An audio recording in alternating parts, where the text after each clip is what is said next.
Gente, primeiramente, queria agradecer aí a presença de todos. É muito bom ver tanta gente querida aí reunida nessa sala virtual, né? A gente vai começar a nossa segunda palestra da nossa 21ª SAF, nesse modo aí, pandemia. E aí, semana a gente já teve a palestra da professora Márcia Chuba, que hoje a gente tem o prazer de receber a professora Tatiana Roque. Só para quem não está muito ciente da nossa agenda, na sequência a gente vai ter o professor Pedro Duarte, na quarta-feira agora, e na sequência também o professor Marcos Reis, da UF, professora Olgária Matos, da Unifesp, professora Jane Marie, da São Paulo, da Unicamp, professor André Duarte, da UFPR, dentre outros aí que a gente está convidando. Eu vou colocar um link aqui no chat para quem não é aluno do programa de pós-graduação e quiser receber os nossos e-mails para a divulgação. Enfim, e além de agradecer a essa comissão que está tornando esse trabalho possível, né? A Renata, o Ítalo, o Felipe, a Larissa, a Deise, Rodrigo, Fabiola. Agradecer também ao professor Edgar, que é diretor do departamento, e ao Renato Matoso, que é coordenador da pós-graduação, por estarem ajudando a gente a realizar nessa semana virtual. E agradecer, não por último, mas não menos importante, a professora Tatiana Roque, que topou falar aqui com a gente hoje. A professora Tatiana Roque é a professora do Instituto de Matemática e do Programa de Pós-Graduação em Filosofia da UFRJ, é graduada e mestre em Matemática e doutora em História da Ciência e Filosofia da Ciência. Tatiana, é um prazer imenso, enfim, e agora é com você. Obrigada, gente. Queria agradecer muito também o convite, né? A gente já estava programado para uma fala presencial, agora adaptamos aí para esse modelo pandemia. E na verdade, outra coisa é que eu me sinto já um pouco amiga assim, do programa, porque eu já fui várias vezes falar, né? Tenho muitos amigos aí também. Então, eu, na verdade, me permiti um pouco trazer algumas questões que eu ainda estou pensando, né? Então, é uma espécie de work in progress, assim, são questões que ainda estão um pouco em aberto, e eu queria partir, na verdade, dessas perguntas, que eu vou depois tentar esboçar alguns caminhos de resposta, muito mais do que já dar uma resposta pronta e acabada, para depois a gente debater, que eu acho que vocês, inclusive, podem ajudar a pensar isso aí, né? Uma questão que eu tenho pensado muito, assim, né? Na verdade, eu tenho tentado juntar várias questões que têm me mobilizado, algumas há mais tempo e outras mais recentemente. Então, por um lado, a questão da subjetividade neoliberal, né? Pensar o modo de governamentalidade neoliberal, que já tem sido um interesse meu há mais tempo, claro que partindo aí dessa tradição do Foucault, mas tentando atualizar com trabalhos mais recentes, como é o caso da Wendy Brown, que eu tenho lido bastante, tenho usado muito a Wendy Brown. Então, por um lado, tem essa linha aí, e, por outro lado, acaba que essa linha, que era uma linha que partia mais do projeto que eu trabalho na pós-graduação em filosofia, lá no IFIX, que eu tenho um projeto que é capitalismo e subjetividade, né? Então, essa questão como as transformações do capitalismo lidam de modos distintos com a subjetividade, e existe um modo particular de lidar com a subjetividade, que é do neoliberalismo. Então, isso já é uma questão um pouco mais antiga. Mas o grande problema hoje que eu me coloco, né, que me espanta um pouco, é como daí a gente chegou nisso. Nisso que a gente está vivendo, que é essa coisa que a gente não sabe nem nomear, né? Essa coisa abjeta, assim, absurda, que, na verdade, a princípio, se a gente olhar, né, de relance, seria até, de certa forma, um pouco contraditória com o neoliberalismo ele próprio, né? Porque algumas pessoas, inclusive, dizem isso, que, por exemplo, a vitória do Trump seria ainda que não por bons motivos, obviamente, mas seria um indício de que o neoliberalismo está decadente, de que o neoliberalismo está chegando nos estertores, de que, né, seria um golpe no neoliberalismo, de certa forma. Eu nunca concordei muito com essa visão, né? Eu achava um pouco estranha, assim, um pouco simplista, porque, na verdade, essa visão ela parte de uma hipótese que define o neoliberalismo apenas pela globalização, né? Pela mundialização, pela economia globalizada, que explora o trabalho no terceiro mundo e, portanto, precisa desmontar os direitos sociais para reduzir o poder de barganha dos trabalhadores, etc. Ou seja, é uma definição, como, aliás, é bastante comum, né, no campo mais à esquerda, assim, quando faz esse diagnóstico, é uma definição muito economicista, que justamente eu acho que coloca em segundo plano a questão política e, em último plano, a questão da subjetividade. Né? Então, se a gente partir da questão da subjetividade, eu acho que esse diagnóstico se complica muito. Então, eu não acho muito convincente essa hipótese de que a vitória do Trump e da extrema-direita seria um símbolo do enfraquecimento do neoliberalismo, porque se trata de um governo nacionalista que desafia a globalização, etc. Né? Tem todo o simbolismo do muro, né? Do muro e de sair dos acordos, de desrespeitar as instituições internacionais, etc. Bom, então, isso, né, por um lado, existe esse problema. Como entender, então, se o que essa ascensão dessa extrema-direita, né, não é contraditória com o neoliberalismo, aconteceu alguma coisa com o neoliberalismo, porque não era isso aí, né, nos anos 90, digamos assim. As caracterizações que a gente lê, que a gente conhece, etc., não era isso aí. Não que for, né, sem nenhum juízo de valor aqui, mas a caracterização era bem distinta. Então, existe aí já um problema de como entender, então, se não é o fim do neoliberalismo, é uma transformação do neoliberalismo. E se a gente, então, amplia para não dar uma definição puramente economicista do neoliberalismo, a gente vai precisar entender o que aconteceu na política e o que aconteceu na subjetividade. Né? Então, essa é uma dúvida, né, que eu parto um pouco dessa questão. Aí tem um segundo caminho, que costumava ser independente desse, mas que acabou se juntando, que é o caminho do papel da ciência. Né? Porque aí é que está, ao mesmo tempo eu trabalho com filosofia e história e filosofia da ciência. Então eu venho um pouco dessas duas áreas que eu nunca consegui combinar de uma maneira muito perfeita, né? Sempre uma coisa meio dividida, assim, mas a partir da história da ciência, da filosofia da ciência, claro que o papel que a ciência tem tido hoje, e em particular o papel desses movimentos anti-ciência, o papel do negacionismo, o fenômeno que costuma ser descrito como pós-verdade, tem me interessado bastante também, obviamente, né? Algo novo, é alguma coisa que está surgindo aí agora, e assustador, e que, inclusive, tem consequências nefastas muito concretas, como a gente está vivendo agora na pandemia.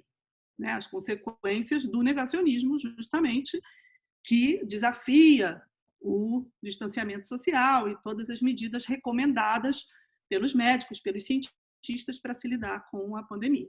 Então, é um outro fenômeno novo, assustador, né, que inclusive tem consequências agora muito concretas e mortíferas, né, mas que também é algo que a gente precisa compreender. Então, fico feliz até que a Aline entrou aí, que a Aline Costa, que tem me ajudado também, a gente tem pensado juntas essa questão aí. Bom, então, a questão é, será que essas duas coisas têm a ver, né? Como é que isso tem a ver? Como é que uma coisa ajuda a explicar a outra? Então, isso é um pouco a questão que eu queria colocar aqui, que está um pouco em aberto, tá? Não sei se ficou claro, assim, podem interromper, tá, gente? Mesmo que seja assim por Zoom, podem interromper, porque isso, inclusive, tem uma desvantagem que a gente está longe, mas, por outro lado, também tira aquela coisa do palestrante, da sala, todo mundo sentadinho lá, fica todo mundo no mesmo plano, literalmente. Então, vocês podem interromper. Então, é um pouco essa a pergunta que eu vou colocar aqui, e que, né, já anuncio, já para a decepção de vocês, que eu não vou responder totalmente, porque eu ainda não sei totalmente a resposta, mas eu queria trabalhar essa questão com vocês. Bom, então vamos lá. Pelo caminho do neoliberalismo primeiro, né? Da gente entender o que está acontecendo, o que está acontecendo aí com essa extrema-direita e como isso sinaliza uma transformação do neoliberalismo. Então, eu vou lá de novo usar a Wendy Brown, né? Então, a gente tem aí 2 trabalhos da Wendy Brown.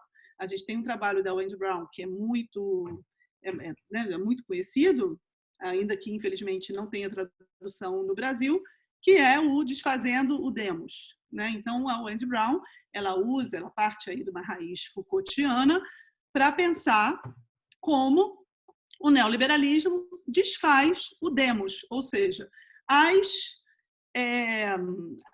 diversas formas como a democracia se coloca, se atualiza, incide no nosso tecido social.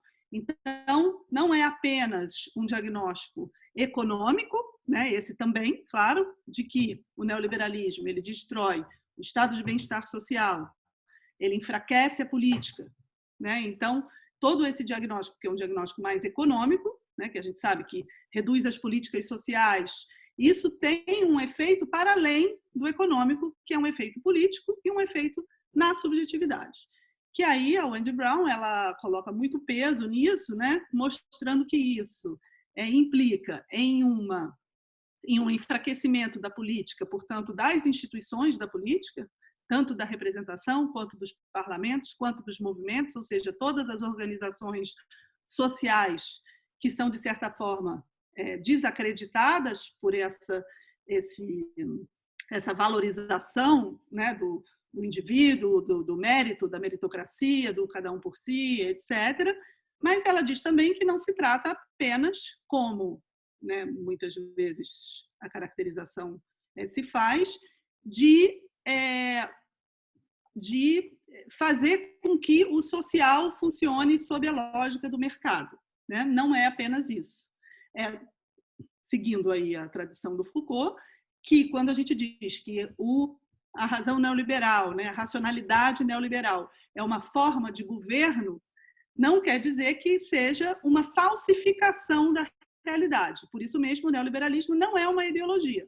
Não se trata de implantar uma ideologia de mercado sobre as relações sociais, porque a noção de ideologia tem esse teor, que seria uma falsificação da realidade. E quando se diz que o neoliberalismo é uma racionalidade, é uma forma de governo, significa que ela tem algo de produção de verdade, né? De convocação de um modo de ser, de existir, de se relacionar, de ser afetado e de afetar, que é verdadeiro para aqueles que estão engajados nesses modos, né? Que é aí essa que vem da leitura do Foucault sobre o que é a racionalidade neoliberal.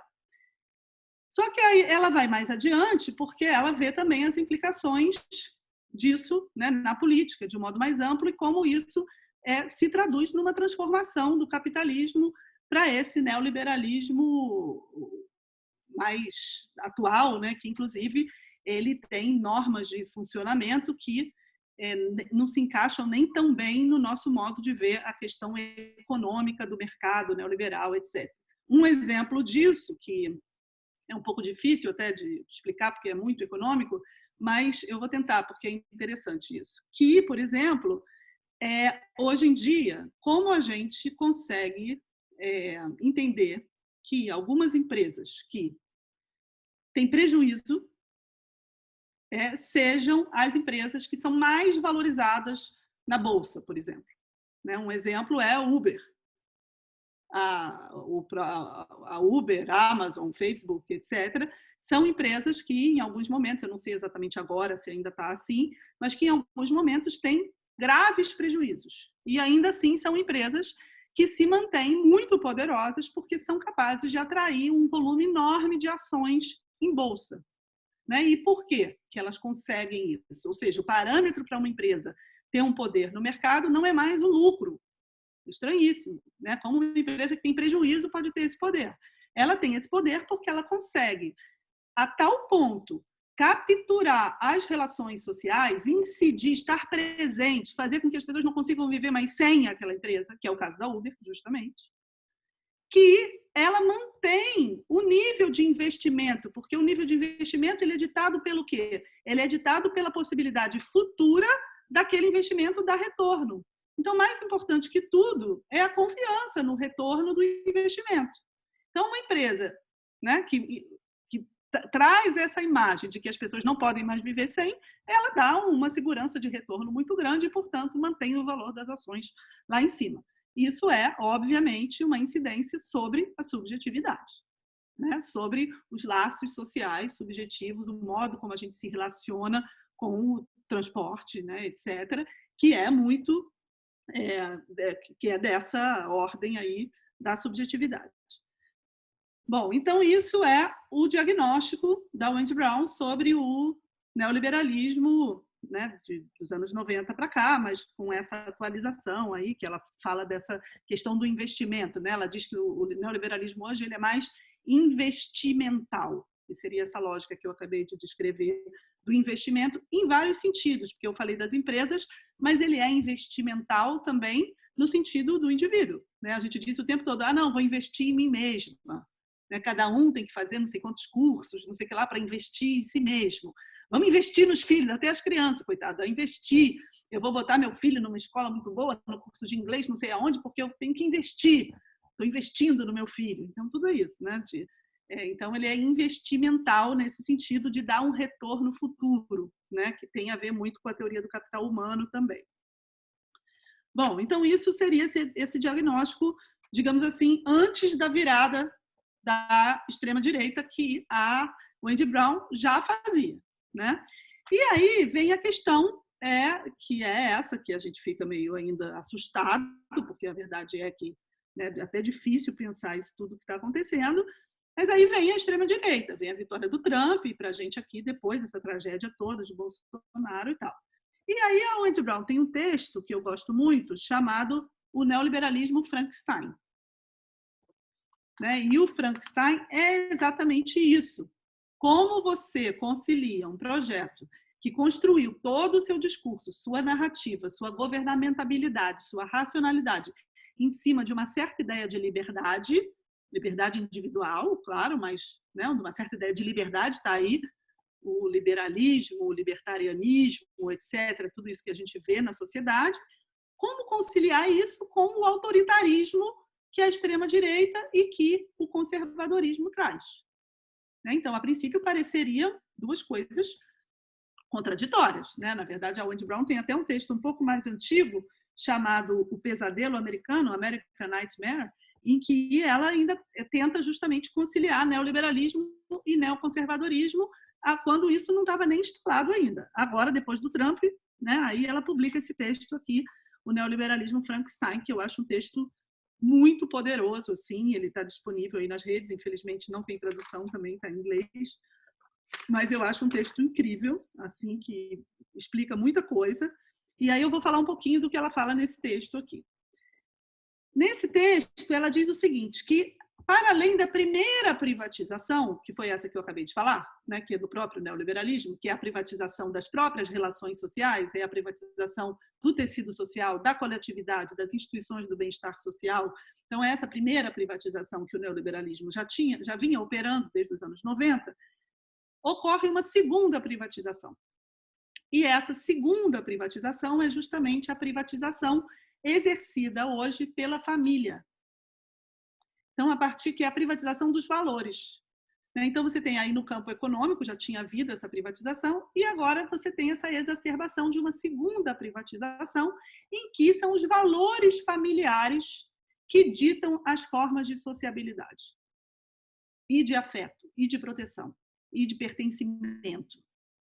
Então, isso tem um livro muito bom também, de uma autora que é próxima da Wendy Brown, chamada Melinda Cooper, que se chama Family Values, em que ela fala disso. Então, a privatização, essa segunda privatização, que é você colocar na família a responsabilidade por toda a socialização dos indivíduos, é justamente aquilo que nos permite começar a compreender como o neoliberalismo e o neoconservadorismo são compatíveis, de fato. Que é um pouco o que a gente está vendo hoje, porque essa exacerbação dos valores familiares é justamente o que ajuda a explicar como esse conservadorismo moral tem tanta incidência na sociedade hoje, né? Porque, obviamente, quando você traz para os valores da família, você precisa eliminar todos os comportamentos que ameaçam a família. E quais são os comportamentos que ameaçam a família? O feminismo, o homossexualismo, né? Então, o que a gente está vendo também é uma retomada de poder da família sobre os valores morais para reforçar esse pertencimento exclusivo na família, retirando do social. E aqui tem uma coisa interessante, que é o seguinte, que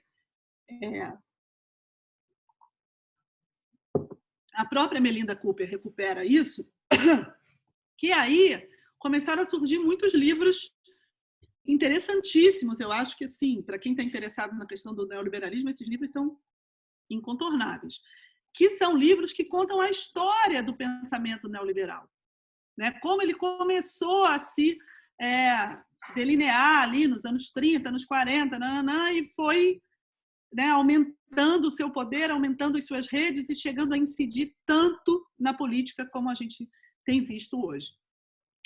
E aí, tem um livro, por exemplo, chamado Globalist, né, que fala dessa história, que é muito bom, do Quinn Slobodian também. E a Melinda Cooper também recupera um pouco essa história. Então, ela fala, a Melinda Cooper, o seguinte, que quando você pega os textos do Hayek, por exemplo, ele já fala lá atrás que é preciso destruir as instituições do estado de bem-estar social para fortalecer a família. Porque as instituições do estado de bem-estar social enfraquecem a família. Por que enfraquecem a família? Porque se eu tenho direitos sociais que são dados pelo Estado, pela coletividade, que são direitos, eu preciso recorrer menos à família.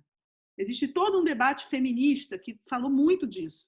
Como o estado de bem-estar social foi importante para as mulheres. Porque se você tem saúde, isso a gente vê hoje, por exemplo, quando você não tem saúde, educação pública e gratuita, as maiores afetadas são as mulheres. Porque se você não tem educação pública gratuita, não tem uma escola para seu filho ir todo dia, etc., quem é que fica com os filhos? As mulheres. Se você não tem saúde gratuita, quem é que cuida dos idosos, dos doentes? As mulheres. Então, o estado de bem-estar social significou, historicamente, né, ali principalmente depois do pós-guerra, uma libertação para as mulheres. Então, porque se você tem esses direitos dados pela coletividade, pelo Estado, assegurados, você cai menos nas garras da família, obviamente. Se você não tem nada disso, você está completamente sujeito à família. Então, só um parênteses rápido, que eu estou muito envolvida nessa luta da renda básica, então não consigo não falar de renda básica. Mas a renda básica é um bom exemplo, porque agora, por exemplo, eu tenho falado isso, né? A gente está discutindo como tornar a renda básica permanente. E aí tem proposta de alguns economistas que dizem tem que dar renda básica para as crianças. Ótimo, dar renda básica para as crianças. Quer dizer, para as crianças não é na mão das crianças, né? Eu falei isso outro dia num vídeo, alguém falou assim, mas vai aumentar muito a venda de doces e guloseimas. Não é para dar na mão das crianças, é para dar para os pais, mas em função do número de crianças. Mas eu tenho sempre falado com esse pessoal que gosta muito de fazer conta, eu falo, gente, mas não é só conta, vocês têm que pensar que hoje no Brasil a gente tem que dar renda básica para os jovens. Alô, gente, vocês vão apoiar a minha proposta. A gente tem que dar uma renda básica garantida para os jovens. Por quê? Porque os jovens, além de eles estarem na universidade, muitos não têm condições de se manter. Eles precisam mais tempo para estudar. Então tem que ter uma renda garantida. Não podem estar logo sendo pressionados para cair no mercado de trabalho. E, além disso, os jovens precisam desse poder emancipador de estar um pouco independente dos pais. Porque a gente sabe que o dinheiro dos pais é chantagem também. Os pais vão pagar, então vai dizer o que você pode fazer, o que você não pode, qual faculdade você pode, qual você não pode, se você pode sair, se você não pode. Então, dar dinheiro na mão dos jovens é um instrumento de libertação. Então, eu acho que esse é um bom exemplo de como o bem-estar social é um instrumento de libertação. E como a inexistência do estado de bem-estar social joga as pessoas sob o poder da família. Então, o que a gente está vivendo hoje, que a gente vê essa disputa moral contra o estado de bem-estar social é justamente uma reivindicação exacerbada, intensa, gravíssima, absurda do poder da família que se constitui em cima dos valores morais. Então, é ali que você tem o pertencimento, é ali que você tem o acolhimento, é ali que você tem a identificação. E, na verdade, né, muita gente coloca a culpa nas igrejas neopentecostais, mas eu acho que as igrejas neopentecostais são consequência disso, porque, na verdade, a igreja neopentecostal é onde existe esse acolhimento coletivo das famílias, né, não dos cidadãos dotados de direitos sociais, e sim dos indivíduos inseridos nas suas famílias, onde eles vão ali reforçar esses valores familiares que são ditados pelo conservadorismo.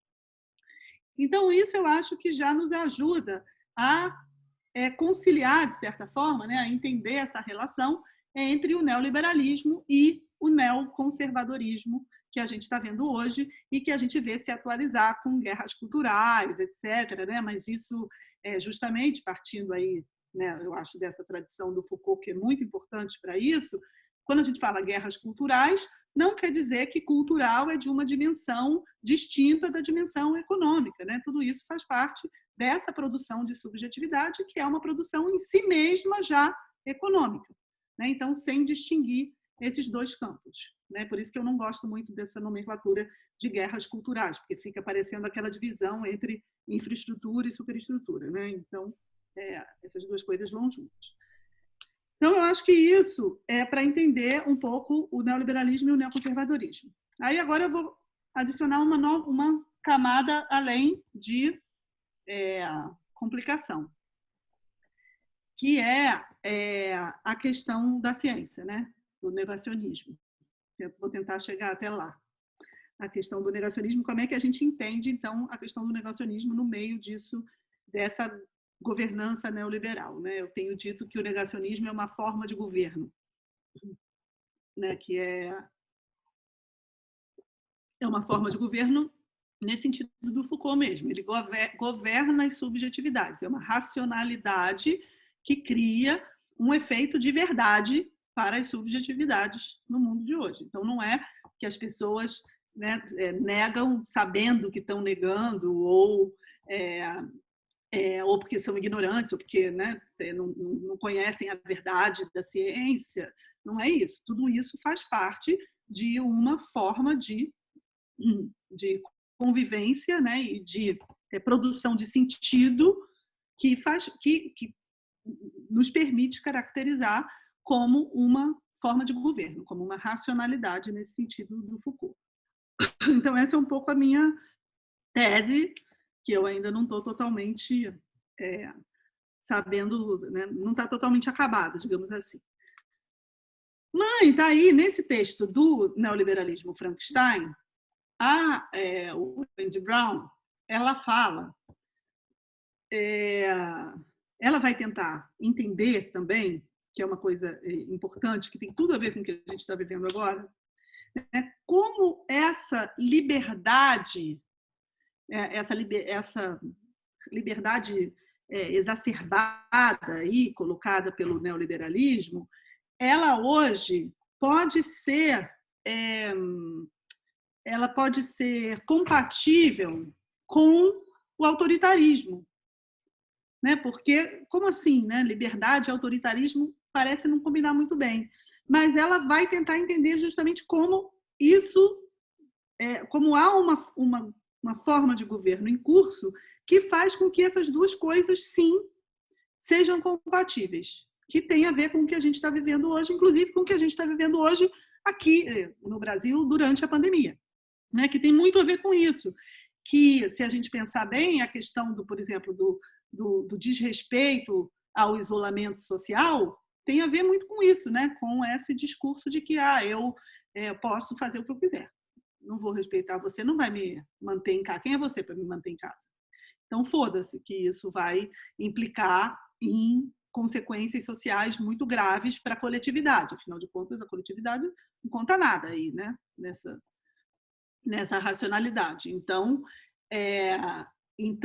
inclusive, você vai ter uma relação com as forças de segurança com a polícia, por exemplo, com o exército, como a gente está vendo no Brasil, que elas estão ali para assegurar a liberdade do indivíduo, muitas vezes contra a coletividade, o que faz com que haja um casamento aí de liberalismo individualista e autoritarismo, né? Então, ela fala disso também, porque é a mesma coisa nos Estados Unidos, né? E aí, queria pegar um trechinho aqui desse texto, que aí ela fala o seguinte, que aí, bom, aí ela dá outro exemplo aqui, que é, por exemplo, como essa liberdade também é reivindicada em nome de comportamentos que podem, inclusive, afetar grupos sociais, podem ir contra o social, podem ir contra a coletividade. E um exemplo disso é o politicamente correto, né? Como em nome dessa liberdade individual, pode-se desafiar o politicamente correto, mesmo que isso signifique, né, ofensas e comportamentos racistas, homofóbicos, misóginos, etc., islamofóbicos, anti-imigrantes, no caso dos Estados Unidos.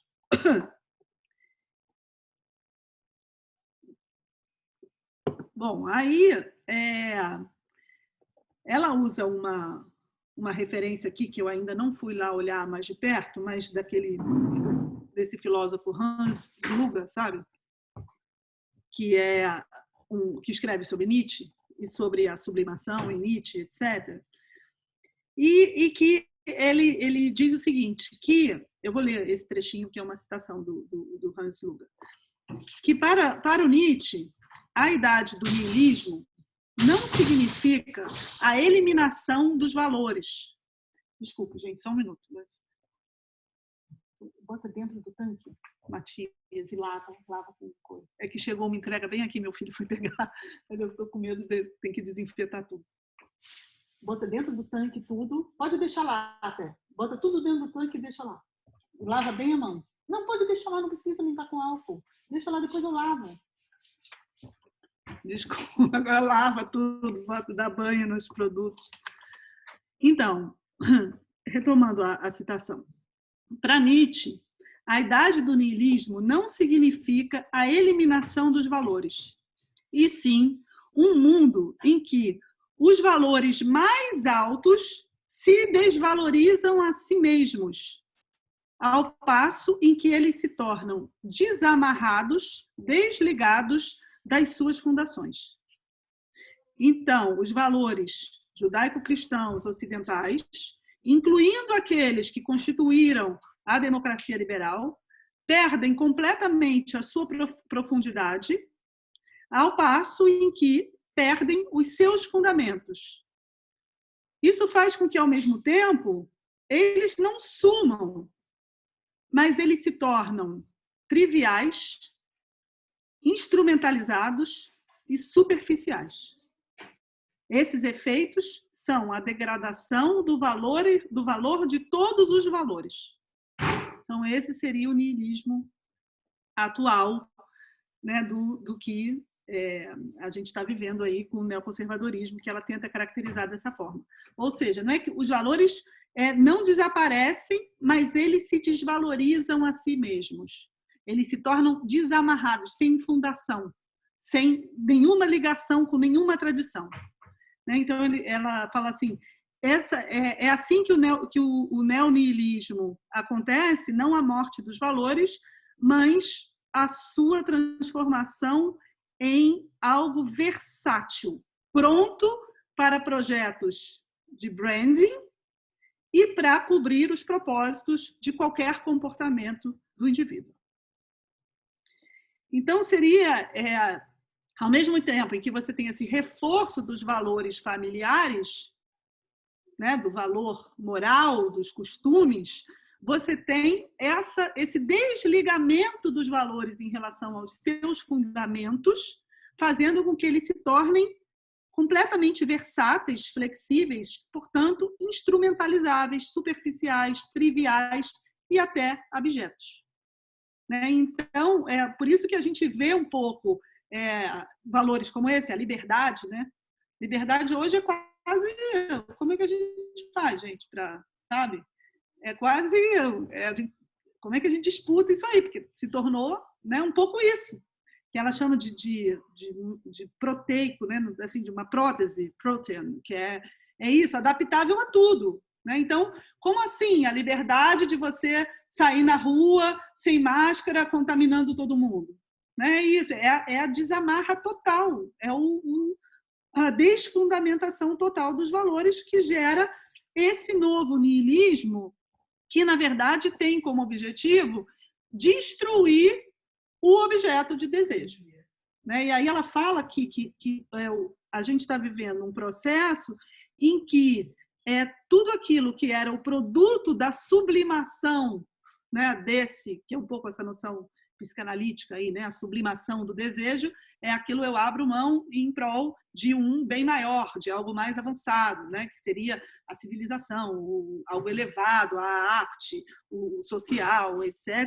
Então, isso, né, essa sublimação que ela retorna às suas origens e faz com que você apareça essa vontade de poder em estado puro, não sublimada, que, portanto, tem um potencial absurdamente destrutivo. Então, seria quase uma versão mais trágica do contra tudo isso que está aí, que a gente está vivendo. Né? É a tragicidade do contra tudo isso que está aí, e que, portanto, aí eu chego no negacionismo, precisa desmontar esses valores da tal civilização, né? Que, bom, também não é que estivesse funcionando tão bem assim, né? Como a gente estava vendo, mas que aí você desmonta com isso essas instituições que faziam parte de todo esse arcabouço, né, da democracia liberal, da civilização, dos valores, e a ciência está junto. A ciência é parte disso, é parte constituinte disso. Né? Então, não é tão surpreendente diante disso que a ciência também sofra, né, desses ataques dentro desse bojo aí. E eu vou encerrar daqui a pouquinho para passar a palavra para vocês, que eu quero ter retorno também, quero que a gente converse mais, com uma outra citação aqui desse texto, que eu gosto muito também, que ela fala assim, aí vou falar o que isso me lembrou, dessa é a vontade de poder em estágio puro, não sublimado, que tem esse poder destrutivo, né? Que destrói o objeto do desejo. Que aí ela fala assim, a desintegração nihilística dos valores éticos, combinada com o assalto neoliberal sobre o social, que dá esse poder, né, todo para a direita, acaba fortalecendo um poder pessoal que gera uma liberdade que é furiosa, apaixonada e destrutiva. E aí ela dá uma frase para caracterizar essa liberdade, né? Essa liberdade é a liberdade que diz o seguinte: eu vou porque eu posso, e eu posso porque eu não sou nada. Eu não acredito em nada e o mundo se tornou nada. É isso.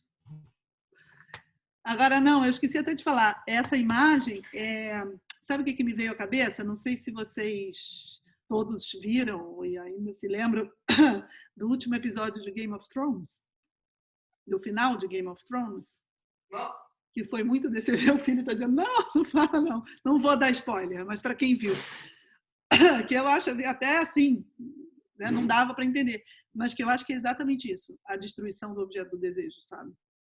Pronto, não vou mais dar spoiler. Mas é isso, gente. Vamos lá, então. Aguardo vocês agora. Obrigado, Tatiana, aí pela fala, pelas colocações. Achei muito pertinente. Eu, pessoalmente, gostei bastante. Para quem não me conhece, meu nome é Ítalo. Boa noite, gente. Vou aqui mediar as perguntas e as provocações que possam vir. Quem não quiser falar ou tiver com problema de vídeo, pode mandar aqui no chat, que eu leio. Se quiser mandar no privado, também não tem problema.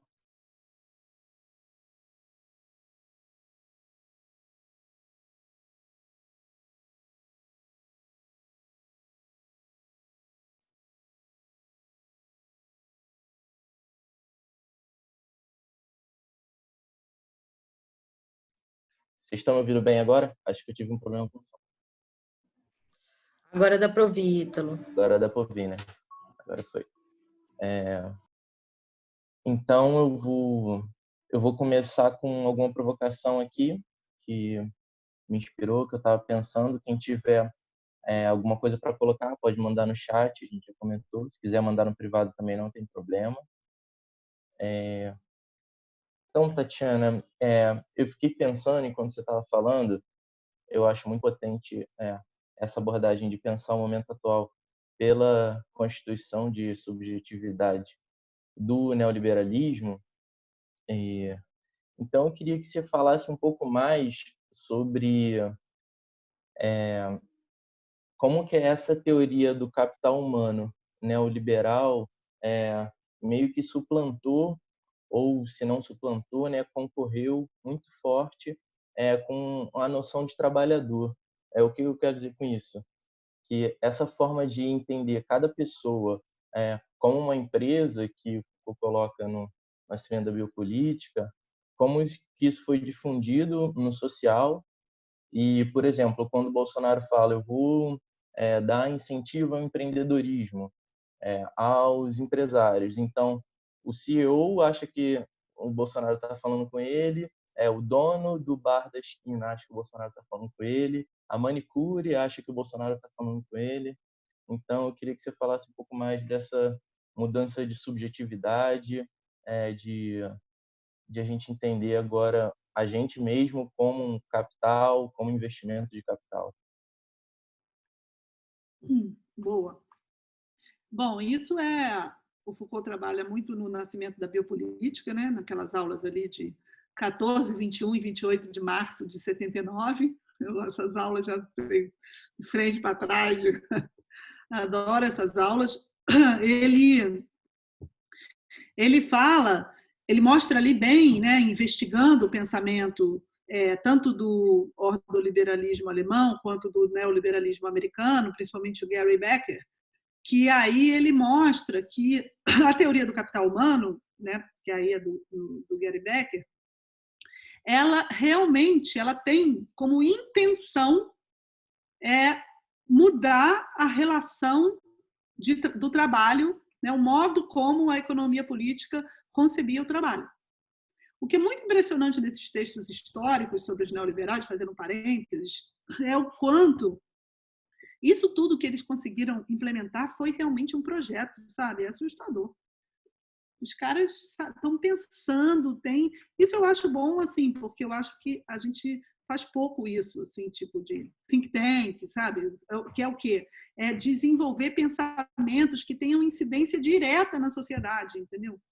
A gente tinha que fazer isso contra o deles, óbvio, mas eu acho que a gente faz pouco isso. E eles, é impressionante como eles tiveram sucesso em fazer isso, passando totalmente por fora do mundo acadêmico, criando essas instituições que são instituições à parte, assim, que tinham o objetivo de incidir no mundo social e na política diretamente a partir de uma produção de pensamento. É muito impressionante isso. E o caso da teoria do capital humano, ela é para isso. Eles diziam o quê? Que o trabalho na economia política clássica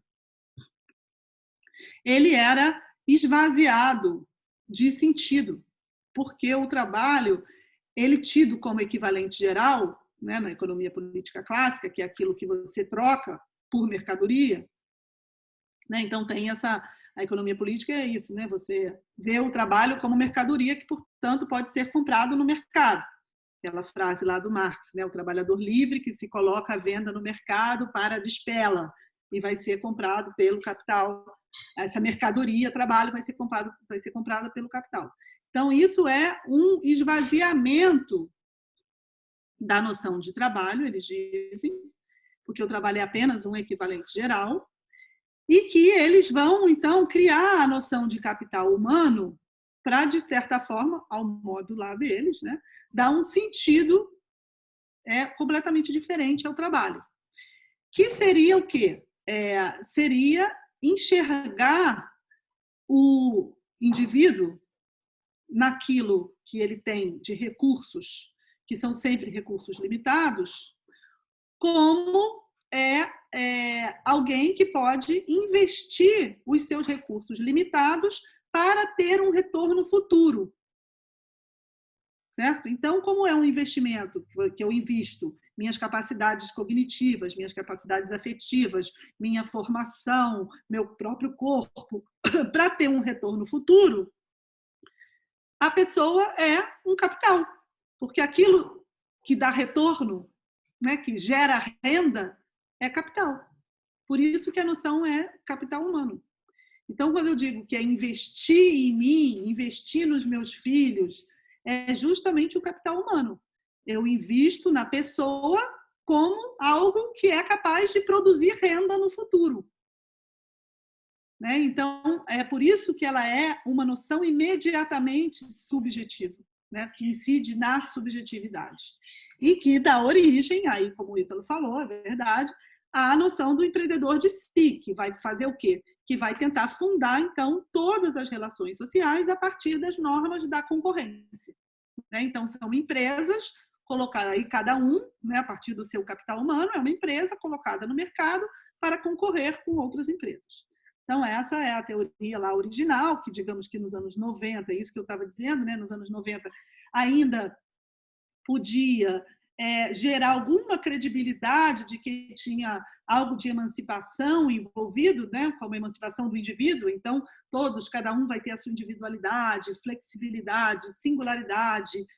Né? Eu sempre falo esse exemplo, que eu vi o nascimento da TV a cabo. Oh, Matias, desliga isso, eu estou dando uma palestra. Gente, da TV a cabo, que aí era assim, Globo porcaria aí, net, não sei o quê. Que aí a gente achava, não, cada um vai ter o seu canal, eu vou ter um canal que corresponde à minha singularidade, aos filmes que eu gosto, cada um vai ter. E não, né? Tudo igual, é tudo a mesma baboseira, mas que tinha um pouco isso nos anos 90. O neoliberalismo era também uma promessa de emancipação pela flexibilidade, pela singularidade, pelo indivíduo, sabe? E isso afundou completamente. Aí vem essa outra parte aí que eu falei, que obviamente hoje ninguém mais acredita nisso, né? Que o entregador de Uber é empreendedor. Né? Agora, ao mesmo tempo, é óbvio que ele não é empreendedor, que ele não é empresário, nem nada, ele é um cara precarizado, explorado, mas, ao mesmo tempo, eu não sei se a gente for lá dizer para ele, não, olha aqui, você é trabalhador, tá? Você tem que se conscientizar de que você é trabalhador. Eu acho que também isso não sei se vai adiantar muito. Porque, ao mesmo tempo, é uma posição meio superior, assim, né? Ele próprio, eu acho que ele não acha que ele vai se realizar como empreendedor, ele está chateado com a situação precária, mas tem alguma coisa ali de uma autonomia que exerce uma certa atração e que talvez as pessoas queiram essa autonomia. Mas aí, bom, já é um debate um pouco mais político aí, né? Sim, tá ótimo. Obrigado, Tatiana. A gente tem aqui o Felipe, queria te fazer uma pergunta. Eu vou passar a palavra para ele, mas antes de passar a palavra, eu já gostaria de colocar a pergunta do Henrique, que fez depois, que aí você pode responder as duas já. Ele pede para você falar um pouco mais sobre negacionismo como forma de governo. E agora eu passo a palavra para o Felipe. Oi, Tatiana. Então, eu sou bem leigo nesse debate, mas me chamou bastante atenção de quando você falou desse incentivo à destruição das instituições estatais, do bem-estar social, para que elas possam beneficiar a família, né? Então, e a família ela monopolizaria as funções, no caso. A mulher da casa teria que tomar conta das crianças e o pai, sei lá, dar dinheiro, etc. Isso num modelo bem tradicional, né? Bem, uma coisa bem esquisita. Mas, assim, o que eu não entendi é como isso beneficia o Estado, né? Como que essa formação desses pequenos clãs, eles podem beneficiar o Estado. são famílias que vão sempre obedecer o mesmo modelo, o mesmo formato. Isso não colabora para formações de outras concepções de famílias, seitas, não sei, alguma coisa assim, que uma pulverização, não sei, algo do tipo. Felipe, o que colabora para essas outras concepções de família que você falou? O que eu queria saber é assim, como que digamos, atacam as instituições estatais do bem-estar social, isso para que a família passe a ter uma importância grande, né? Digamos assim, as mulheres tomam conta das crianças, o homem, o marido, provê financeiramente, etc. Mas eu queria saber como que o Estado se beneficia disso, de onde parte esse incentivo para que as pessoas se fechem em famílias. E a ideia, eu queria saber, como que o Estado pode se beneficiar com essa proliferação de pequenos clãs. Se vai se replicar um modelo de família, um mesmo modelo, de um modo geral, ou se isso não vai colaborar também para que uma proliferação de seitas, assim, sabe? Cada um segue o seu modelo. Entendi.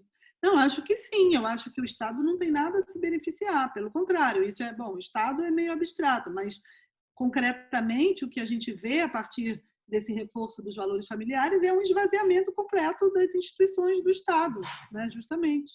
Então, isso faz com que o papel do Estado se enfraqueça muito, né? Não que apenas defender o papel do Estado também, né, vai resolver muita coisa, mas esse enfraquecimento justamente leva a isso, a uma radicalização desses comportamentos de grupos que, como você falou, pode chegar a seita. A gente está vendo um pouco isso, né? O que são aqueles 300 lá em Brasília, gente? Aquele pessoal acampado que é um pouco isso mesmo, é um pouco seita, né? Que são essas organizações aí de afinidade, né, que funcionam em cima de valores morais, esvaziando completamente o sentido do social, que é muito o que a gente está vendo hoje na pandemia, né? Eu ficar em casa não é só para me proteger, é para proteger todo mundo, né? E o fato de que é impossível dessas pessoas perceberem que não se trata de uma questão individual mostra o quanto o social hoje está completamente enfraquecido, derretido aí, né? Desmilinguido, que você já não consegue mais convencer as pessoas de que elas vão precisar fazer um certo sacrifício de ficar em casa e não ir no shopping, né, tantas vezes, para poder em prol do social, né, em prol de não deixar a pandemia se alastrar, em prol, muitas vezes, da pessoa que não é nem da minha família, que está lá, que é a pessoa que vai pegar ônibus para ir trabalhar e que faz, né, eu teria que estar preocupado em proteger caso a gente estivesse preocupado com o social. Então, é exatamente isso, eu acho que está demonstrando esse momento. E a pergunta do Henrique sobre o negacionismo o negacionismo ele tem essa característica de um ataque àquilo que eu chamo de os profissionais da verdade, né? Os profissionais da verdade, eles são aqueles que têm uma certa credencial para enunciar verdades, sem que a produção dessa verdade precise ser dita ao mesmo tempo em que a verdade se diz. Então, por exemplo, no caso do cientista, isso é óbvio, né? O cientista enuncia verdades científicas que as pessoas não sabem como ele chegou até lá, porque tem um método científico, tem uma série de protocolos, exige uma formação que nem todos têm. Então, você não vê como foi esse processo para a chegada dessa verdade, né? Então, é um pouco opaco, assim. Isso, mas não é só o cientista, o jornalista também. O jornalista ele tem o sigilo da fonte. O que significa o sigilo da fonte? Ele pode fazer uma matéria tendo consultado uma fonte que ninguém sabe quem é a fonte, o que a fonte falou. Isso tudo demanda uma certa transferência de confiança e de autoridade. Você transfere a autoridade para aquela pessoa para enunciar a verdade sem que você saiba como ela chegou até lá. Então, o que está em questão hoje é um questionamento geral dessa autoridade dos profissionais da verdade.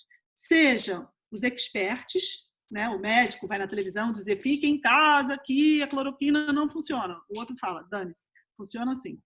Né? Então, é o descrédito dos experts, da ciência e da mídia, dos jornalistas e dos professores, né? E dos cientistas. Que é exatamente isso, se a gente parar para pensar. Os profissionais da verdade. Eu escrevi um artigo na Piauí falando um pouco isso, que está acessível aí, se vocês quiserem ver, chama o Negacionismo no Poder.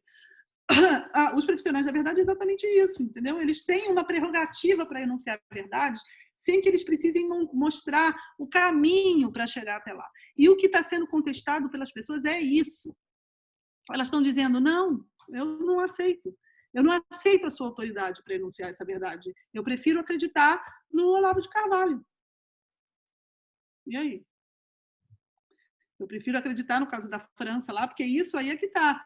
Eu acho que essas explicações que dizem que tudo é ignorância do brasileiro não são muito convincentes, porque isso está acontecendo no mundo inteiro. Outro dia eu estava vendo né, várias iniciativas na França, na Suíça, para lidar com o negacionismo. O negacionismo da cloroquina veio da França, o tal do Didier Raoult lá, que é um médico lá, né, que já publicou artigo científico e tal, que claro que é um picareta, mas né, vai para a rede social, ficou famoso, não sei o quê, tem toda essa coisa, mas ele tem uma relação direta, é um pouco o caso do Olavo de Carvalho. Essas pessoas eles estabelecem uma relação direta com os seguidores, que é estimulada pelas redes sociais. Então, isso torna os intermediários dispensáveis, é o fim dos intermediários. Você não precisa mais de um intermediário, de uma instituição que dá credibilidade àquilo.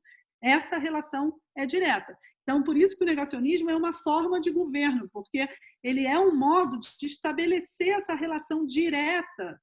Né? Quando o Bolsonaro fala assim, não, a gente não precisa, fecha o Congresso, acaba com o STF, o que importa é o povo. Ele está falando disso, dessa relação direta com o povo, mas é o povo, só o povo dele. Aí é que está o problema, né? Não é nada democrático, porque democracia não é isso, você lidar com quem te apoia, você representar quem te apoia diretamente sem passar pelas instituições. As instituições elas garantem justamente o tal do sistema de pesos e contrapesos, que ela garante que a minoria também está representada ali, garante que os outros grupos também estão, garante que o passado também está. Aí, então, isso é a forma de governo. É o estabelecimento dessa confiança direta em um momento de crise de confiança nos intermediários, nas instituições e na autoridade para se enunciar verdades, né, de todos esses que eu chamei de profissionais da verdade.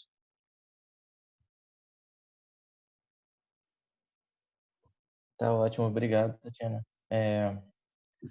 A Moema tinha se manifestado, queria fazer uma pergunta. Se ela quiser, ela pode abrir o microfone e falar sem problema. Tá. Enquanto isso, alô? Enquanto isso, eu passo para Renata. Se a Renata vai fazer uma pergunta, pode falar, Renata. Acho que a Moema já estava pronta para perguntar. Aí, não sei. Quer falar antes, Moema? Tanto faz, que primeiro, depois porque pode pegar duas perguntas, né? E depois. Pode falar, Moema, então. Eu? Bom, Isso. Obrigada primeiro, Tati. Acho que foi super interessante. Acho que a gente está num momento importante para essa reflexão. Eu queria te fazer, na verdade, 3 perguntas. Uma, a questão do neoliberalismo tem a ver, na concepção que a gente trabalhava, com o papel do... Acho que seria importante você falar um pouco. Falhou. Desculpa. O papel do Estado. A questão de qual é o papel. Na verdade, o que o Trump faz é parar um processo de globalização que era um processo de insignificância cada vez maior do papel do Estado, e quando ele retoma esse projeto nacionalista, ele tem um reforço no papel do Estado. Então, o que é isso? Né? Como é que, nesse momento que a gente está vivendo, onde é que fica, qual é o lugar do Estado? E, no final das contas, o Estado volta a ser super importante. Correr os bancos para destruir a legislação que permite devastar a Amazônia, enfim. Então, nesse Frankenstein aí, talvez pensar um pouco o papel do Estado e como é que é isso. Segunda coisa que eu queria te perguntar é como é que foi esse processo de desmonte da verdade, de uma certa forma, o capitalismo precisou desses mediadores e desses produtos de verdade. O capitalismo precisou da ciência como forma de expandir o seu ganho, como forma de expandir seu domínio. Então, qual foi o momento da virada? Quando é que a ciência deixou de interessar o capital? Porque o capital fez um grande investimento em ciência, em produção de ciência e tecnologia. O que aconteceu para fazer esse clique da virada e, de repente, a ciência deixar de ser o que tinha sido durante anos, né? Um processo da acumulação de capital. E a terceira questão é sobre essa subjetividade que você está falando. Eu acho que queria que você falasse um pouco mais, porque eu acho que, por um lado, tem essa hipertrofia do indivíduo, no sentido de que eu escolho o que eu faço e que se dane todo mundo, mas, ao mesmo tempo, tem cada vez mais uma ideia de rebanho, de boiada, né? E, na verdade, cada vez mais, mesmo a morte é tratada como números e mais números e mais números. Então, os caras são comensais da morte, ficam mais fortes quanto mais mortes tem, quanto mais caos tem, eles falecem mais. Então, e aí essa pessoa, essa pessoalidade, essa individualidade, esse indivíduo vai beneficância, porque não importa se morrem 10 mil ou 20 mil, ou, né, vira tudo número. Então, como é que é isso, essa coisa de uma hipertrofia do indivíduo, ao mesmo tempo em que você tem a transformação de todo mundo em parte de uma boiada? Obrigada. Então, primeiro a questão do Estado, né? Uma coisa que eu, né, tentei falar aqui no início é que justamente eu acho que essa caracterização do neoliberalismo como a teoria do Estado mínimo, eu acho ela insuficiente. Né? Acho que não é isso que caracteriza o neoliberalismo. Ainda que, obviamente, isso ele implique em diminuição das instituições do estado de bem-estar social. Eu acho que a gente vê muito o estado mínimo nesse sentido. Isso é verdade. Né? Direitos trabalhistas, previdenciários, educação, saúde públicas, etc. Isso é muito característico do projeto neoliberal.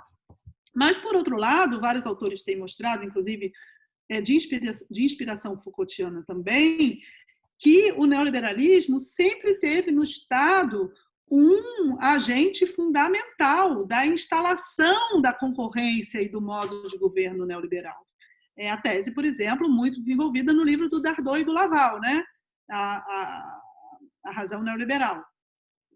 E eles mostram, o Pierre Dardot e Christian Laval, eles pegam, a partir do Foucault, eles mostram como o Estado sempre foi um agente para você conseguir fundar essa concorrência. A concorrência não é algo que surge naturalmente do mercado, né, como a gente costuma imaginar nas nossas ficções sobre a mão invisível do Adam Smith. Não é. Para instalar a concorrência, você precisa do Estado como agente. Né? Então, isso... o Estado sempre foi um parceiro muito forte das políticas neoliberais. E agora é o Estado autoritário. Então, isso até ajuda a gente a fazer essa ponte sem achar que é uma ruptura. Né? Sobre a segunda pergunta, né, eu gosto muito desse debate, a gente já conversou até um pouco sobre isso, né, que eu acho que a ciência chegou até aí. Por quê? Porque em outros momentos históricos a ciência esteve associada a um projeto de futuro, como, por exemplo, no século XIX, o progresso, né? No século XVIII, o iluminismo, no século XIX, o progresso, no século XX, a conquista do espaço, né? A corrida espacial.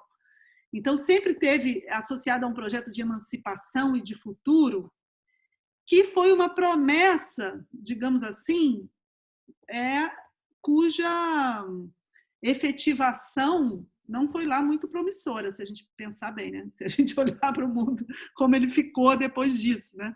Então, eu acho que a gente vive hoje uma espécie de rebordosa disso. Acho que as pessoas já não confiam mais que a ciência vai ser capaz de trazer esses benefícios que foram prometidos aí nessa longa história do iluminismo, passando pelo progresso e depois pelo pós-guerra com as novas tecnologias. E aí isso é exatamente isso que eu tento analisar, né, que tenho feito trabalho junto com a Aline nisso aí, que é analisar como isso produz uma desconfiança na ciência. A ciência vive hoje uma crise de confiança que pode ser analisada pelo modo como as pessoas não veem os impactos da ciência em suas vidas cotidianas. Então, não adianta dizer a ciência, a ciência. As pessoas não estão enxergando como, num projeto de futuro que tenha benefícios imediatos para as aflições que elas vivem no presente, a ciência vai ajudar. Eu acho que isso tem um buraco aí, tem uma lacuna de confiança realmente, que a gente, eu acho que não está dando a devida importância, e que isso não significa, obviamente, que a gente não vá precisar da ciência, mas a questão não é essa, a questão é qual ciência, é como ciência, como falar de ciência, como desenvolver a ciência, não é só como falar de ciência, como fazer ciência e qual ciência. Eu acho que isso é algo que a gente nunca debate, porque os cientistas, afinal de contas, eles já sabem, e eles não estão dispostos a dividir com a gente a opinião sobre os rumos da ciência, e isso eu acho que reforça essa desconfiança, né? Que é um pouco isso que eu e a Aline estamos tentando pensar, um projeto de divulgação científica que não seja esse projeto iluminista, justamente positivista, etc., que apresenta uma visão de ciência acabada e que acha que a única coisa que a gente precisa fazer é comunicar melhor. Vamos explicar direitinho. É um pouco isso, né? Como o negacionismo, onde a ciência está super alastrado, vamos explicar direitinho que eles vão entender. Eles já entenderam, gente. Eles já entenderam. Eles já entenderam o que importa, que é, isso não está me servindo. A partir do momento que servir para alguma coisa, aí ok, aí vai importar. Então, eu acho que é isso, as pessoas são muito pragmáticas. E o que elas estão vendo como consequência disso não é muito bacana. E a gente vai viver isso num momento importante. Aí até uma coisa que, né, com você, Moema, Aline e outras pessoas aqui, eu acho que a gente pode pensar mais, que é uma questão que tem me impactado muito, tem me feito pensar muito. Também falo rapidamente nesse artigo aí, mas queria até desenvolver mais. No momento em que a gente precisa preparar o mundo, né, para o colapso climático, a gente vai precisar de falar de ciência, da ciência do clima, a gente vai precisar usar esse argumento. A imagem da ciência é muito importante. Agora, ao mesmo tempo, não adianta, já não está adiantando e não vai adiantar a gente dizer os cientistas provaram, pronto e acabou. 99% dos cientistas já provaram que a gente precisa fazer alguma coisa para combater o colapso climático. As pessoas estão dizendo, foda-se, entendeu? É um pouco isso, esse niilismo que eu estou falando aqui, né, que eu citei aqui, que ajuda a gente a entender isso. Que eu acho que isso a gente vai precisar pensar muito seriamente, assim, principalmente agora, né? A sua terceira pergunta sobre a morte eu não sei responder, porque isso, sabe o que acontece? É muito de agora, da pandemia, né? Eu acho que isso talvez tenha trazido um elemento de realidade aí que não estava no script, sabe? Que eles não esperavam. É um pouco o que a gente está esperando para ver. Será que as mortes vão... É o que vai conseguir tirar um pouco da popularidade do Bolsonaro, desses 30% de apoio aí que ele tem? É o que a gente espera, né? Que essa materialidade, essa realidade terrível, absurda, que cada um vai ter um parente afetado por ela, que finalmente, sei lá, deu uma sacudida, assim. Então, eu realmente não sei, mas eu acho que é um fator novo, sabe? Esse, né?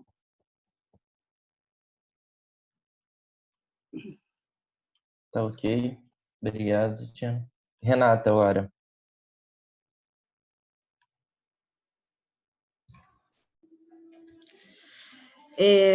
Eu ia até perguntar outra coisa, mas depois desse assunto da ciência, vou entrar por aí.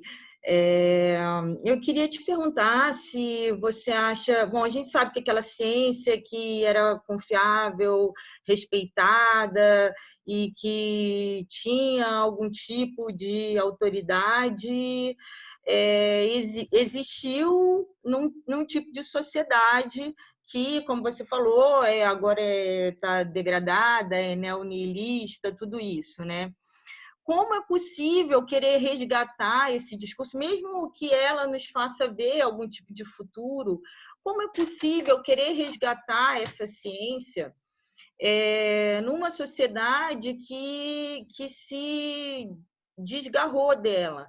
Não é preciso primeiro pensar em transformação social, vou falar a palavra que é o tabu de todo mundo, em revolução, para para depois a gente conseguir, de alguma forma, estabelecer algum tipo de solo comum para que a gente entre em um acordo de que ninguém está sozinho nesse mundo e que há valor nas pesquisas, há valor nas pessoas, há valor na arte, no pensamento, enfim.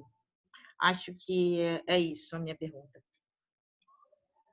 Não, eu acho também. Eu acho que isso aí realmente não vai adiantar colocar a ciência nesse lugar protegido, né? Eu acho que todas essas questões elas vão ter que vir juntas, assim, para a gente conseguir dar um outro sentido para a ciência no mundo que a gente está entrando aí, né?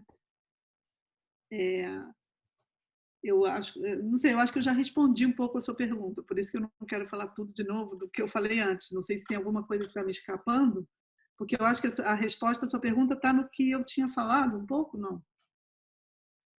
Eu acho que eu não sei se você chegou a falar de como nós, de fato, de fazer uma outra sociedade, não só mudar a relação com a ciência. Não tem como mudar a relação com a ciência sem isso. Sei lá, não sei se é a boa palavra superar capitalismo, mas assim, ter uma sociedade em que mercado e Estado são praticamente a mesma coisa, né? Acho que era isso, Não, basicamente. entendi. Eu acho que não tem saída muito dentro do capitalismo mesmo. A questão é que superar o capitalismo não pode ser um slogan, né? Não pode ser algo abstrato, entendeu? Cadê a revolução? Que horas é?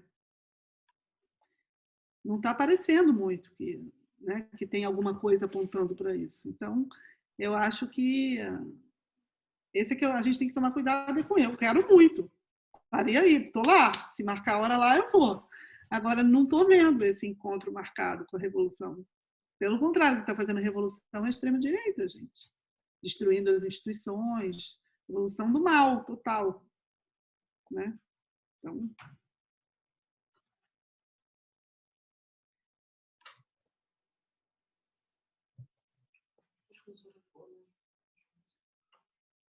Bom, pessoal, a gente já tem ótimas perguntas aqui. Tatiana, eu vou fazer algumas rodadas, vou botar o limite, mas acho que dá para ser mais algumas perguntas, né? Tá tudo bem para você? Sim. A gente pode fazer um bloco, né? Sim. Isso. Vou separar 3 aqui, aí a gente faz mais uma rodada e talvez depois mais uma e fecha, se tiver bom para você. Tá bom. Eu vou pegar umas perguntas aqui do chat. Carol Luan tá perguntando para você se você pode falar um pouco mais de uma relação de negacionismo científico e climático. Acho que ele quer saber um pouco se teria diferença aí ou não. A Fabiola perguntou como atacar o niilismo sendo o governo não laico, se ela está perguntando sobre um niilismo crente. Se tem como fazer isso. E o Mauro pergunta como que é possível implementar uma renda básica, sendo que o governo nega a necessidade desse programa com uma justificativa de política fiscal, né? De austeridade. Então, a gente faz essa rodada e você fica à vontade para responder. Então, a questão do negacionismo climático, acho que tem tudo a ver. Eu acho que a raiz do negacionismo que a gente está vivendo é o negacionismo climático, assim, no sentido do... Não é o negacionismo da ciência, do clima, mas é o negacionismo de que a gente precisa agir de forma muito urgente para evitar as consequências, né, das mudanças climáticas. Existe aí uma raiz desse negacionismo, né, que a gente está vivendo agora, que inclusive tem evidências assim, né, de que isso realmente é produzido, né? Tem esse livro Os Mercadores da Dúvida, né, que eu uso nesse artigo aí da Piauí, que mostra que o negacionismo climático é uma produção desses think tanks, justamente, ligados às indústrias de combustíveis fósseis, para negar as mudanças climáticas e que acabaram encontrando uma atualização, né, uma renovação agora com esses governos de extrema-direita, que tem, sim, no negacionismo climático, uma política de governo, inclusive ancorada no Estado. Né? A Aline mostra muito bem isso também nos trabalhos dela sobre isso, que está lá, os conselheiros do governo são os negacionistas mais escancarados, né? Molion, etc. Então, isso realmente tem toda a relação, sim, e é uma construção política, uma coisa feita mesmo para isso, né? Depois, a outra pergunta, esqueci, dos crentes, né?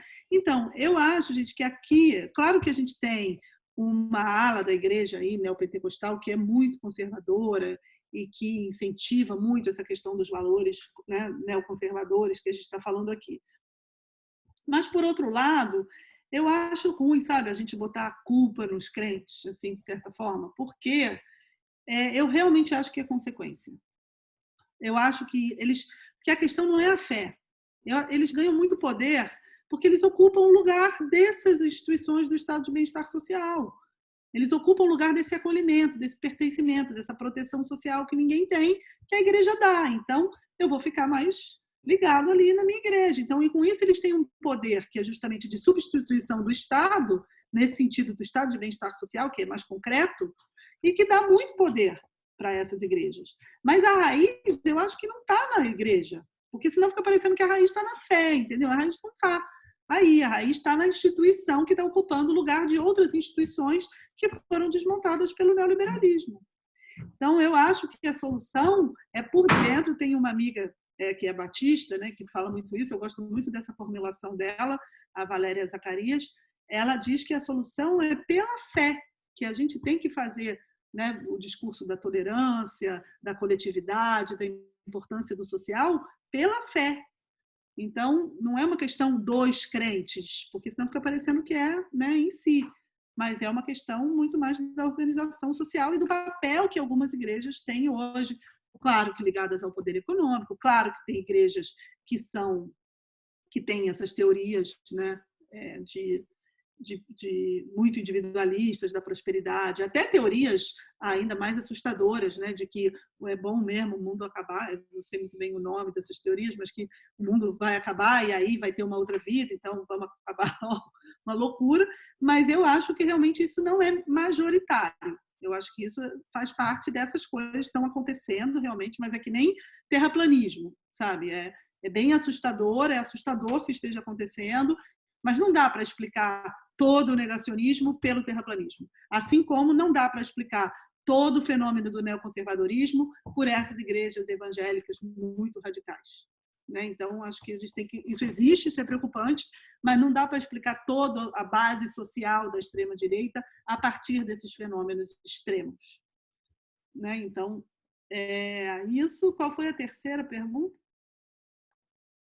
A pergunta do Mauro sobre implementação da renda básica. Da renda básica, a renda básica. Eu publiquei hoje um vídeo no meu canal do YouTube. Gente, eu tenho um canal chamado Tatiana Roque, que é mais político, assim, mas tem uns vídeos de filosofia também, tem uns do Foucault, do neoliberalismo, aproveitando para fazer a propaganda do canal, porque hoje mesmo eu publiquei um vídeo sobre isso, Mauro. Vou te responder, mas depois, se você quiser, dá uma olhadinha lá, porque é justamente comentando as propostas de renda básica que estão na mesa. A proposta do Paulo Guedes é muito ruim, porque ele quer redistribuir os programas sociais que já existem sem novas fontes de arrecadação. Então, ele diz isso, né? Não tem dinheiro e tal. Mas o que a gente está tentando brigar por isso, e tem alguma passagem no Congresso Nacional, parece que o Rodrigo Maia tem alguma abertura para isso, é fazer uma reforma tributária. E com a reforma tributária vai ter mais arrecadação para ter uma renda básica permanente, né? Um pouco isso. Mas lá no vídeo eu discuto mais os detalhes depois. Aproveitando para... Tá certo. Agora tem só mais duas perguntas para a gente fechar. Eu vou passar a primeira palavra para a Priscila, que ela fez uma pergunta no chat. Acho que seria melhor ela fazer a pergunta, que é bem longa. E para encerrar as perguntas, eu passo a palavra depois para o Edgar, professor do nosso departamento. Obrigado pela presença. E a gente encerra com a pergunta do Edgar. Então, Priscila, por favor.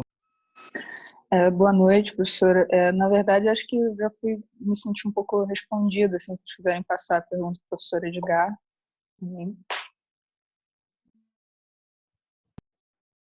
Tá ótimo, então. Pode ser. Então, professor Edgar, por favor, encerra as perguntas.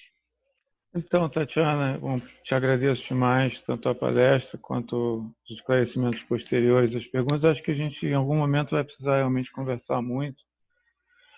Você sabe, eu participei das primeiras versões da Base Nacional Curricular, né? E eu estou cada vez mais convencido que tem uma fratura exposta, quer dizer, no processo de formação básica nossa, né? E especificamente no que diz respeito à ciência. Vou te dar exemplos. Eu dou um curso de epistemologia todo semestre, todo primeiro semestre de cada ano, na PUC, o curso de especialização.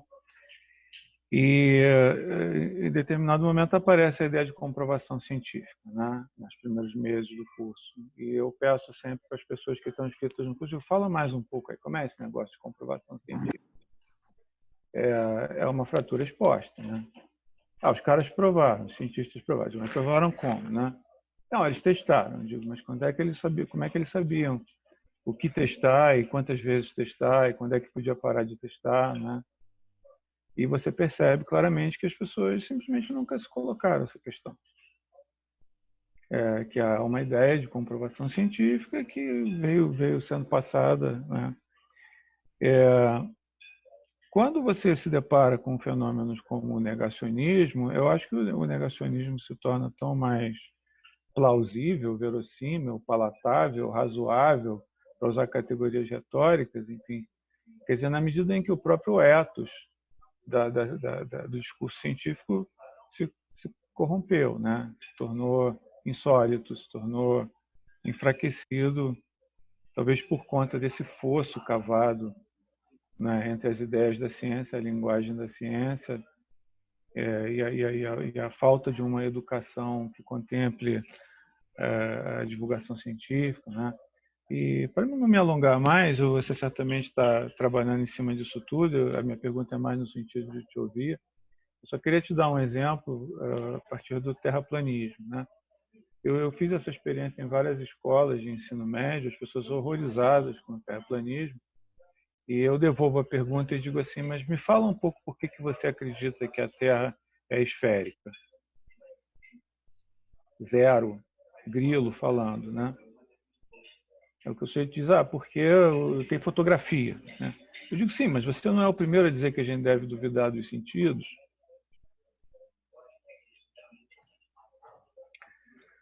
Aí você dá um passo adiante e diz assim, por que você acredita nessa imagem do sistema solar com o Sol no centro e os planetas girando em forma, numa espécie de plano, né, em que todas as órbitas...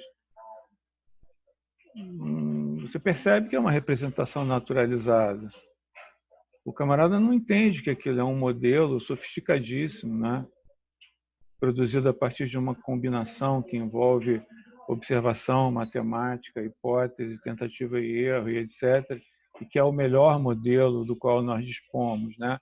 Aquilo não é uma visão de lugar nenhum, né? E veja, eu não estou falando com o sujeito do botequim, eu estou falando com o professor de filosofia da rede pública, né?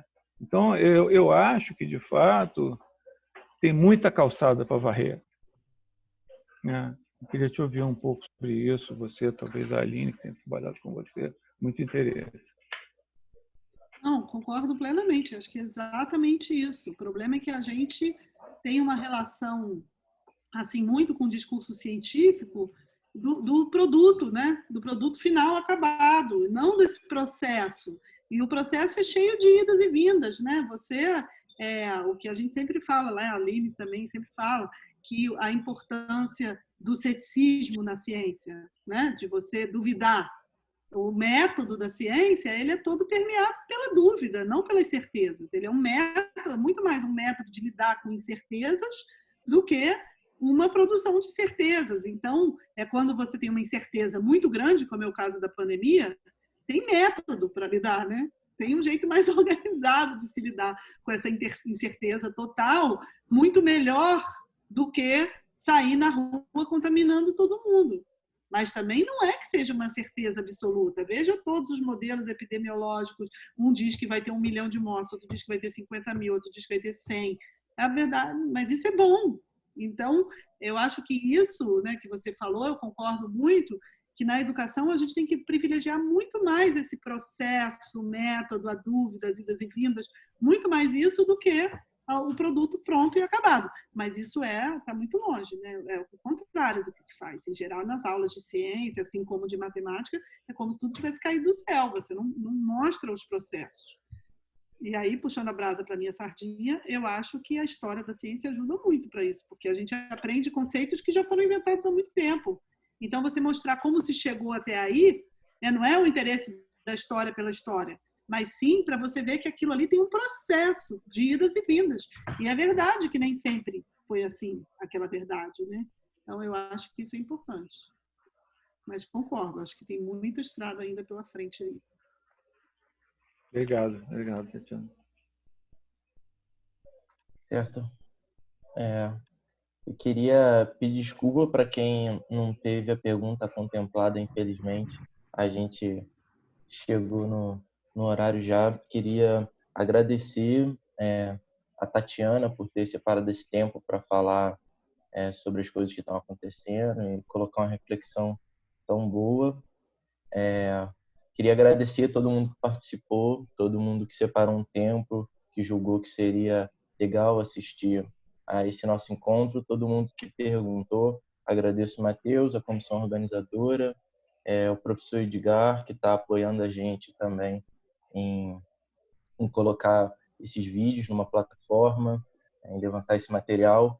Queria comunicar para todo mundo que a gente fez um Instagram também da Semana de Alunos de Filosofia, que lá tem a programação direitinha do que está vindo aí nas próximas semanas. A gente colocou um link também no bate-papo, quem quiser se inscrever e receber a atualização sobre as palestras. E é isso, gente. Eu encerro por aqui. Se a Tatiana quiser coisa, ela tem a palavra. Obrigado a todo mundo e boa noite. Não, gente, só agradecer, foi ótimo, muito bom o debate, gostei bastante. Estamos aí também para próximas. Estou vendo o pessoal aqui dando tchau, falando, o Luiz Carlos está aí, falando aqui, agradecendo. Também queria agradecer muito vocês, Ronaldo, Aline, vários amigos aí. Não, só agradecer, gente, é sempre um prazer. Adoro esse programa de filosofia da PUC. Então, é isso.